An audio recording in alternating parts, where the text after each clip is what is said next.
Hi friends, எல்லாருக்கும் வணக்கம். இன்றைக்கி ஒரு மார்னிங் ரொட்டீன் தான் பார்க்க போகிறோம்.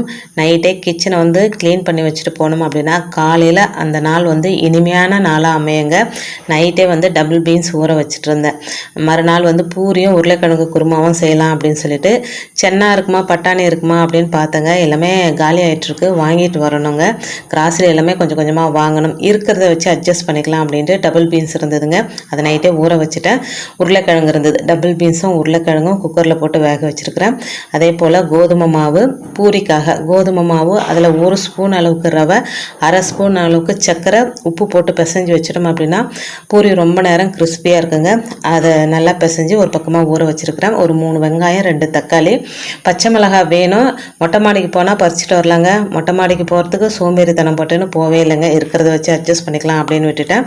அந்த பிசைஞ்சு வச்ச கோதுமை மாவை ஒரு டப்பர் வேரில் போட்டு மூடி வச்சுட்டேங்க, காயாமல் இருக்கணும்னு சொல்லிட்டு. அந்த கடாயை சுத்தமாக கழுவிட்டு அதில் எண்ணெய் விட்டு மசாலாலாம் போட்டுக்கிறேன். பட்டை, கிராம்பு, ஏலக்காய் இதெல்லாம் போட்டுட்டு அதுக்கப்புறம் 3 வெங்காயம், 1 ஸ்பூன் இஞ்சி பூண்டு பேஸ்ட்டு, 2 தக்காளி எல்லாமே கையினால் நம்ம க்ரஷ் பண்ணி போட்டோம் அப்படின்னா சீக்கிரம் வதங்கிடும் அப்படின்னு சொல்லுவாங்க.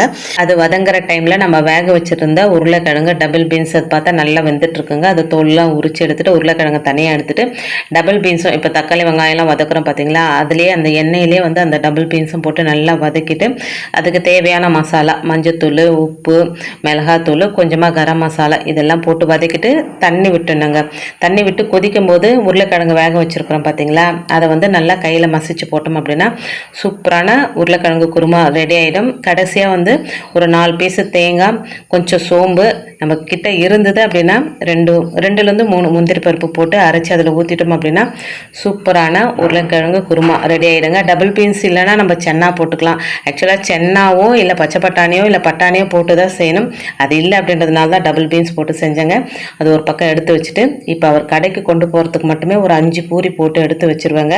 மற்றதை பையன் சாப்பிட வரும்போது சூடாக போட்டு தருவேன். இதுதான் என்னோட பழக்கம். எண்ணெய் காஞ்சிடுச்சு, இப்போ பூரி போட்டுடலாங்க. பொதுவாக பூரி அவங்களுக்கு பிடிக்காது, எப்பயாச்சும் ஒரு தடவை சாப்பிடுவாங்க. காலையில் எங்கே சப்பாத்தி செய்யாது அப்படின்னு சொல்லிட்டு பூரியே போட்டுட்டேங்க. கரெக்டாக ஒரு 5 பூரி போட்டு எடுத்து அவர் பேக் பண்ணி எடுத்து அனுப்பிச்சிட்டேன். இன்றைக்கி பழம் எதுவும் இல்லைங்க ஜூஸ் போடுறதுக்கு, அதனால் பூரி, குருமா, சுடு தண்ணி இது மட்டும் வச்சு கொடுத்து அனுப்பிச்சிட்டு அதுக்கப்புறம் பொறுமையாக ஒரு காஃபி குடிச்சிட்டு அடுத்த வேலையை ஸ்டார்ட் பண்ணணுங்க.